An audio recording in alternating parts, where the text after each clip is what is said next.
Is the president really prepared to shut down the government again in 3 weeks? Yeah, I think he actually is. Keep in mind, he's willing to do whatever it takes to secure the border. He does take this very seriously. This is a serious humanitarian and security crisis, and as President of the United States, he takes the security of the nation as his highest priority.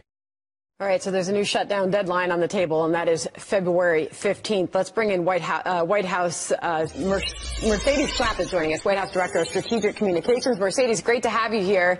We're talking about this February 15th deadline now. What does the president think can get done by then?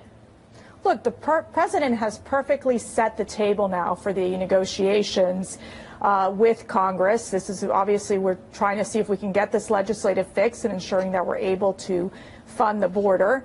And if he also has perfectly set the table for other options as well, if we need to look into other options in order to fund the border. So again, we feel we're in a good position. I think at this point it's a matter of seeing if Congress can deliver. What do those other options include? Executive order? Well, again, we are looking at all options on the table. Obviously, he has discussed in the past about declaring a national emergency. Our goal right now is to ensure that Congress can come up with a plan of action. You have these conferees coming together this Wednesday. They are going to be meeting with experts to talk about what resources our Border Patrol agents need. The president has been one to listen to our Border Patrol agents, and they have recognized the need of having funding for physical barriers. And that was why we came up with a $5.7 billion figure, because of the fact that it allows to build over 200 miles of the wall in the top priorities that the Border Patrol agents have identified to ensure that our border is protected and we're able to decrease the amount of illegal immigrants who are crossing the border. Well, just about 2 weeks ago, you made an offer of $5.7 billion in funding, but there were a lot of other things in there: 3-year temporary status for Dreamers and a number of judges and beds at the border. If you take that deal that you put on the table 2 weeks ago, how many Democrats in the House do you think would vote for it? Look, I think there was definitely pressure from the rank and file Democrats. They placed pressure on the Democrat leadership because they were wanting to make sure we were able to reopen the government and then negotiate with the president. We've had Democrats on record saying that physical barriers work. The president proposed a good faith effort, in a good faith compromise. This was an opportunity to bring the Democrats to the table. They refused to negotiate. Now that we're back on where we're able to reopen the government for the next 3 weeks, this is going to put pressure on these conferees to get a good negotiation done. Do you think you'll get any Democrats to vote for it then? Is it? Look, I think at this point it's up to the conferees to come up with a good plan. And then at that point, the president will decide if that would be enough resources to ensure that we secure the border. So is there a State of the Union date set, Mercedes? Well, we know it's definitely not tomorrow, but our offices are working with Nancy Pelosi's offices to set a date. Obviously, when she first rescinded the invitation, which was the fact of saying that there was a security concern or asked for a delay in the State of the Union, there were no security concerns. You know, the president's looking forward to addressing the American people, talking about our booming economy, the great work we've done to help all American workers, as well as talk about our strength in the foreign circles and what we've been able to do, for example, in moving towards denuclearization in the Korean Peninsula. So we have a great story to tell, and the president is looking forward to addressing the American people. Just to be clear, as of now, there's no invitation from the House Speaker. Is that right? That is correct. Our offices are talking. Okay. On the Roger Stone news, how was the White House reacting to this as a longtime friend of the president? Look, I mean, there's no evidence of collusion by the president or senior White House officials. You know, I think it's just interesting if you're setting the standard on Roger Stone to also, you know, ask the question of others who've provided false statements like James Clapper or James Comey, for that matter. What does the president have to say about this morning, Roger Stone? You know, again, we're focused in on getting border security completed.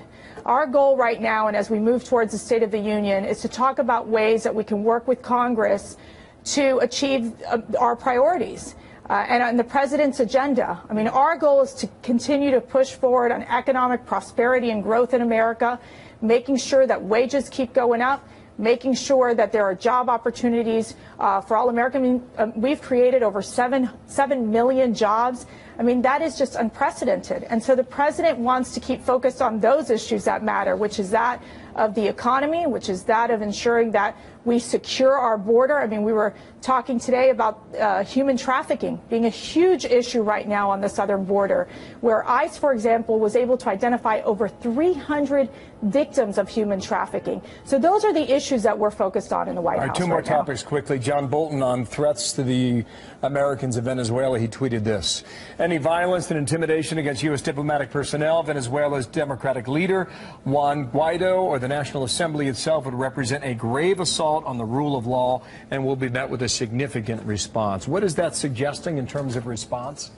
Well, again, we, the United States, we're looking into economic and diplomatic actions against the Maduro regime.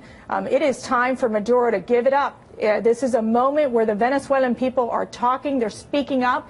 They want democracy. They want rule of law. They are tired of what we have seen as an oppressive regime that has destroyed this nation and destroyed the people of Venezuela. It is time for democracy to speak. It is time for freedom. That is what the Venezuelan people want. It is why we are recognizing the interim president, Juan Guaido, and want to make sure that there is success in that region and in that country. Here's the latest that we heard from Secretary of State Mike Pompeo on this. Now it's time for every other nation to pick a side. No more delays, no more games. Either you stand with the forces of freedom or you're in league with Maduro and his mayhem. So what further action is the president and his administration looking at taking here?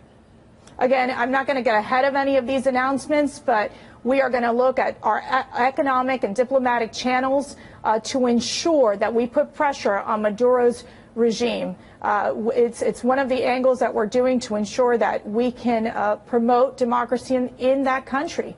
It is a moment in time where you see hundreds of thousands of Venezuelans going to the streets to support the interim president Guaido. We know that the National Assembly has spoken. They want Maduro out, and this is a moment in time for that to happen. We are going to continue to talk to our allies.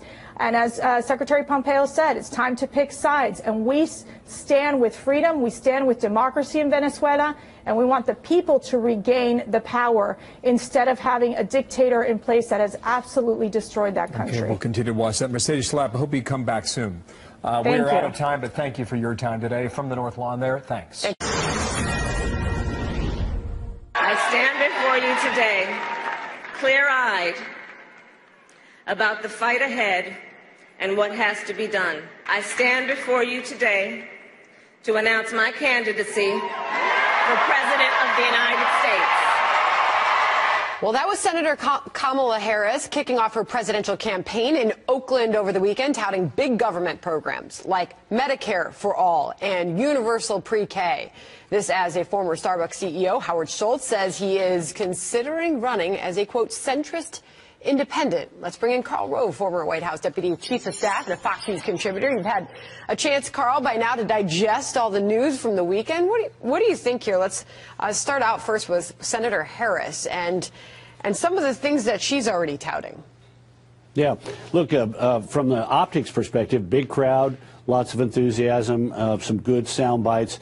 But this is going to be the challenge for both Democrats and Republicans in 2020, and that is she endorsed Bernie Sanders' proposal for Medicare for all. Now, independent analyses suggest that that would cost an additional $32.6 trillion over the first 10 years of it being in place. You know, close to $3 trillion, more than $3 trillion on average per year. And Bernie Sanders has, quote, not done a cost analysis.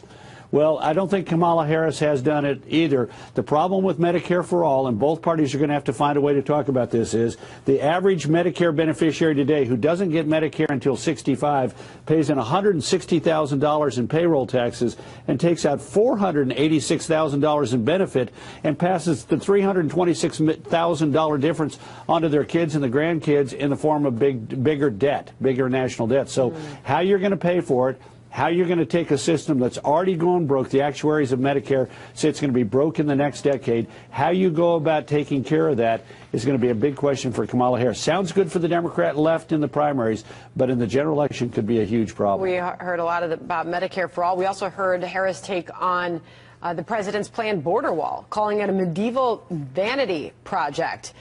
She cast the United States as being at an inflection point, Carl. Just some of the words that we heard. She went on to ask the crowd there, who are we? Who are we as Americans? Let's answer that question. She said, America, we are better than this. Right. Well, she's positioning herself as an agent of change. But again, language is going to matter. I want her to go to San Diego, California, in her own state, and say, tear down the wall that separates the United States from Mexico. Because in San Diego and many places in San Diego County, the border between the United States is a street between a neighborhood in Mexico and a neighborhood in the United States. That's why we have a wall, so that people can't pass just through that border without having to go through a checkpoint. So again, the Democrats are running a risk. The things that, like calling it a medieval instrument, is going to be difficult to defend to a lot of other Americans. If you can make the case, as the president can make the case, and as common sense leads you to believe, that some places on the border where they're heavily urbanized areas, there needs to be a physical barrier that channels people to a border crossing so we can control who's coming in and out of the United States. Finally, again, sounds good for the Democrats, but general election a little bit more problematic. Finally, your thoughts on Howard Schultz and the possibility of him running over the weekend. He said, I'm seriously thinking of running for president as an independent. Well, he also said that he would take his time to make up his mind, and he can, because he's very wealthy and he can self-fund his campaign, much as Ross Perot did in 1992. Problems with independents are it's difficult. It's increasingly difficult to get on all 50 state ballots. And then we've already seen people inside the Democratic Party take a hit at him, saying by running as an independent, all you're going to do is split the anti-Trump vote and make it easier for him to win. And these two things, the physical difficulty of getting on the ballot, even if you've got a compelling centrist message, and the difficulty of sniping from the left, saying all you're doing is making it easier for Trump to win again. Schultz is going to have to be able to overcome those by a combination of resources and, more importantly, a strong message that seems to penetrate. And he took on both parties, saying that they're both consistently not doing what's necessary on behalf of the American people and are engaged every single day, he said in an interview, in revenge politics. All right, what a weekend it was. Karl Rove, thank you for joining us this morning. You bet. Thanks for having me.